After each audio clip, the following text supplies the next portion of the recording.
acercamos a un cambio de gobierno muy importante. Claudia Sheinbaum va a asumir la presidencia de la República a partir del 1 de octubre. Pero, ¿qué va a pasar en el campo de la energía? Yo quiero agradecer la presencia en este programa de Gonzalo Monroy, director general de GMEC, una consultora en materia energética. Gracias por estar con nosotros. Tenemos ya una directora designada para la Comisión Federal de Electricidad, pero al mismo tiempo, tanto a la presidenta electa como a la nueva directora de la Comisión Federal de Electricidad diciendo que van a seguir la misma política, que van a reforzar la política de la administración de Manuel Bartlett en la comisión. ¿Qué opinas de eso? Bueno, primero agradecerte mucho la invitación, querido Sergio, y hay que entender dónde estamos parados al día de hoy. Entender el diagnóstico real, certero, más allá de la ideología o más allá del discurso. Hoy, por ejemplo, México tiene un déficit muy importante de energía en la parte de hidrocarburos, pero también en la parte eléctrica.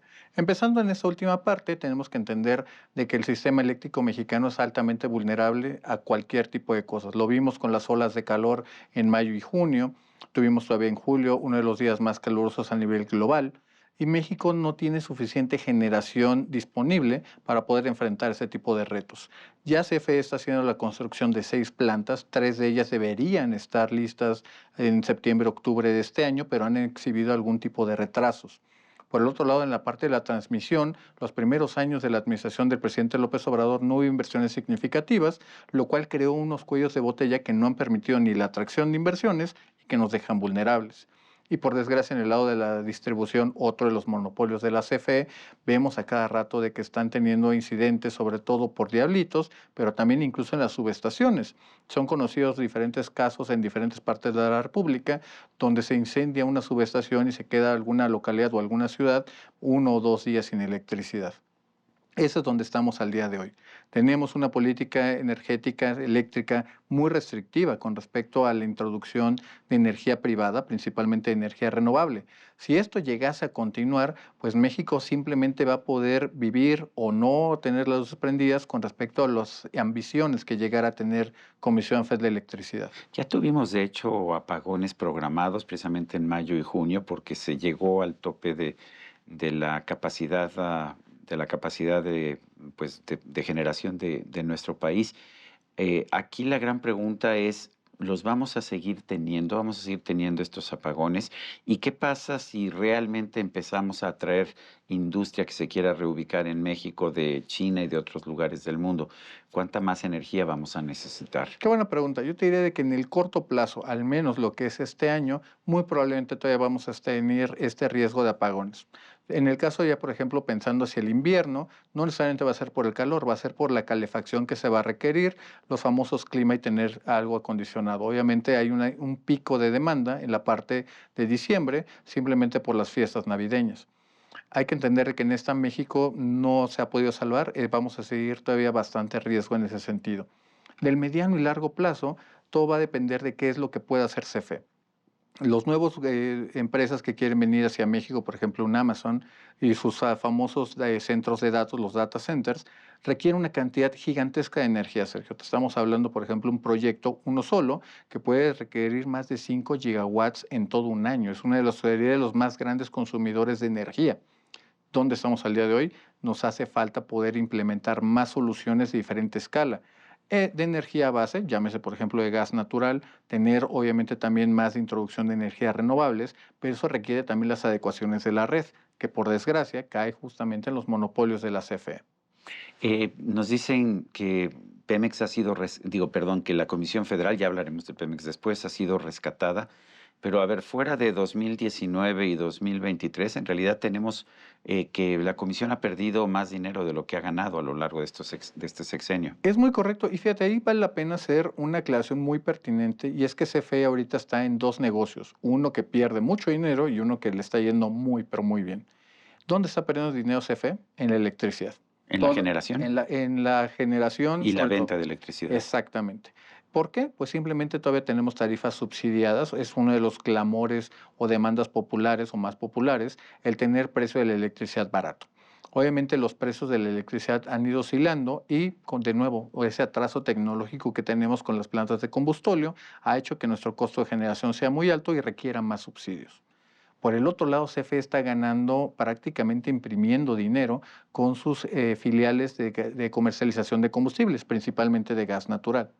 Esas 6 plantas que te comentaba Sergio no fueron aprobadas por el Congreso de la Unión. CFE se las está financiando solas, únicamente con el flujo de estas actividades de gas natural. CFE prácticamente está en un punto donde si hace bien las cosas podría incluso salir del presupuesto y mantenerse de forma independiente, pagar sus propias deudas, seguir teniendo rendimientos bastante atractivos, pero eso sería ya en una visión integral de la Ahora, ¿ese empresa. gas natural de dónde viene y cómo lo vende y cómo es el esquema de Qué negocios? buena pregunta. Principalmente lo que tiene CFE, producto precisamente de administraciones anteriores, incluso también la de Enrique Peña Nieto, hizo una estrategia de gas natural muy expansiva. Hoy CFE tiene acceso al gas natural más barato del mundo, que es el al norte de Ciudad Juárez, en la cuenca del Permian, Ok, pero es de Estados de Unidos, ¿no? Estados Unidos, Sí. exactamente, de Estados Unidos, y compra a veces a precio negativo, le pagan por sacar ese gas natural y viene a México a revenderlo. A diferencia de lo que podríamos pensar, esa ventaja de comprar a precios tan baratos el combustible no se la traslada al usuario final, se la vende a sí misma, en este caso a otra subsidiaria, a otra filial, para que lo venda a precio de mercado. Y es ahí, pues, te voy a dar un ejemplo, creo que es el que mejor lo ilustra. Cuando tuvimos el apagón del 21 de junio, durante una de las olas de calor, ese día tuvimos un apagón bastante generalizado de las 4 a las 9 de la noche. Ese mismo día, CFE ganó más de 21 millones de dólares únicamente en la introducción de gas natural. Y que quede muy clara esa paradoja. Mientras que los mexicanos nos estamos quedando a oscuras, CFE está haciendo dinero sin transmitirle sus beneficios al usuario final. Eso es lo que está pasando al día de hoy. ¿O podríamos transformar eso? Sí. ¿Está a la disposición de hacerlo? Todavía no lo sabemos, Sergio. Ahora, eso es la Comisión Federal de Electricidad, que tiene un patrimonio positivo. ¿Qué pasa con Pemex, que es una empresa que tiene un patrimonio negativo que lo carga desde hace mucho tiempo? Fíjate, en el caso de Pemex hay que entenderlo, no se llegó aquí por la divina providencia, llegamos aquí por una serie de decisiones de varias décadas. La primera es que Pemex en este momento está en una situación extremadamente complicada, financiera, operativa y tecnológicamente. En la parte financiera, lo sabemos, la deuda no es lo que ha dicho el gobierno, la deuda no ha disminuido como tal, está prácticamente en los mismos niveles que en 2018, alrededor de 100 mil Ahora, las millones de cifras que dólares. publican es que ha bajado la deuda financiera de Déjame ser Pemex. claro en este punto, ha sido una manipulación de los datos. Lo que han utilizado son los saldos finales y los han deflactado simplemente para inflarlos y mostrar que ha sido mejor de lo que están diciendo. Este no es el caso. Al ver justamente los reportes que ha dado a la Comisión Nacional Bancaria de Valores, pero también a la Securities and Exchange Commission, sabemos de que este sexenio fue cuando más se alcanzó la deuda más grande de Pemex, de más de 115 mil millones de dólares. Tenemos otro problema, tenemos más de 21 mil millones de dólares que le debemos a los proveedores de Pemex, gente que ya ejecutó obra o servicio y que Pemex no le ha pagado. Tenemos incluso noticias de último momento donde a Pemex ya le hemos venido condonando los impuestos que tendría que pagar por la extraer la riqueza de los mexicanos. El petróleo no es de Pemex, tal y como dice la Constitución, es de la nación mexicana. Y Pemex simplemente ya ni siquiera nos paga sus impuestos. Vemos el lado de la producción y Sergio, estamos en niveles de febrero de 1978. Estamos por debajo ya de 1.5 millones de barriles. Las reservas totales del país siguen cayendo en ese sexenio de López Obrador de menos de 10%. Y cuando combinamos todo esto con en dónde Pemex está poniendo sus esfuerzos para producir más o mejor, pues tenemos que hablar de lo que ha sido esta cosa de la soberanía energética. Pemex, del lado donde estaba generando dinero, que era la producción de hidrocarburos, simplemente se enfocó más hacia la parte de la refinación. Y los resultados, Sergio, pues son prácticamente los mismos. Hoy, Petróleos Mexicanos está produciendo apenas 15% más de gasolinas que en diciembre de 2018, pero estamos produciendo prácticamente el doble de combustóleo. Un combustóleo que en algún momento se lo aventamos a CFE todo lo que se pudiera y que estamos teniendo pérdidas pues prácticamente de forma garantizada.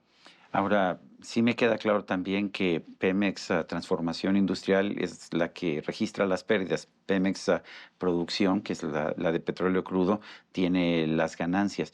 Pero, a ver, Pemex ha invertido, eh, no sé si ellos dicen que 16 mil millones de dólares en Dos Bocas, en la nueva refinería de Dos Bocas.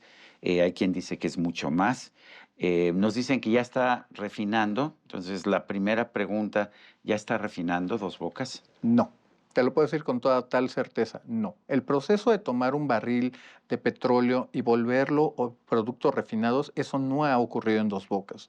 Lo que está ocurriendo, y vimos parte del montaje que ocurrió en Dos Bocas el pasado fin de semana, bueno, hace 2 fines de semana, fue que están llevando combustible intermedio, gasolina o diésel sin terminar, desde la refinería de Madero y también desde Galveston, Texas, hacia Dos Bocas. La idea es que ahí se pudiera hacer sobre todo combustibles de ultrabajo azufre. El problema es que eso tampoco está ocurriendo, Sergio. Uno de los elementos fundamentales para poderles quitar estas impurezas y poderlo llevar al grado comercial se requiere hidrógeno. Un hidrógeno que viene o es un subproducto del gas natural.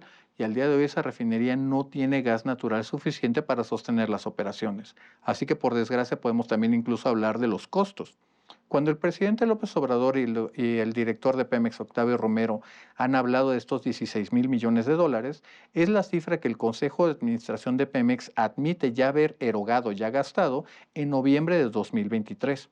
Cuando uno contabiliza los 10,000 millones de dólares que el presupuesto, bueno, que el Congreso de la Unión le dio a Petróleos Mexicanos para, bueno, a la Secretaría de Energía, para este proyecto, ya nos mandan en cifras por arriba de los 25,000 millones de dólares.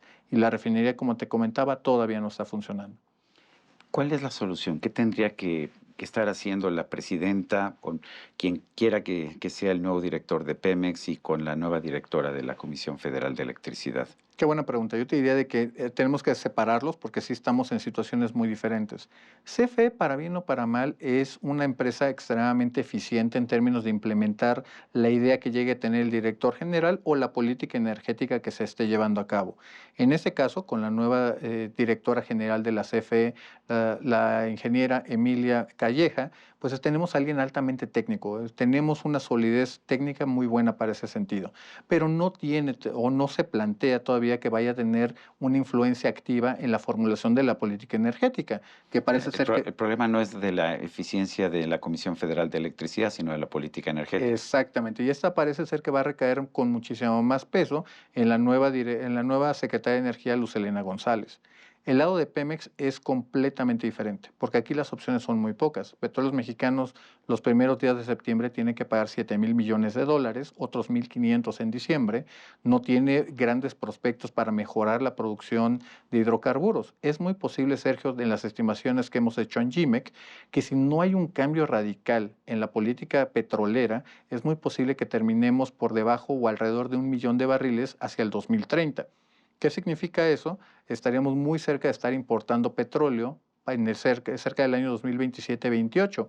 Es muy posible que si Claudia Sheinbaum mantiene esta política, sea la presidenta a la que se le acabó el petróleo. Pues Gonzalo Monroy, director general de GIMEC, gracias por hablar con nosotros de este tema que es tan importante, aunque nos dejas con un mal sabor de boca. Preocupaciones. Ahora hay Con que alguna ocuparse. preocupación. Ahora hay que Bueno. ocupar. Y a usted, amigo, que al vernos y escucharnos hace posible este programa, se lo agradezco también. Esto es todo por hoy, pero no se lo olvide. Nos vemos la próxima.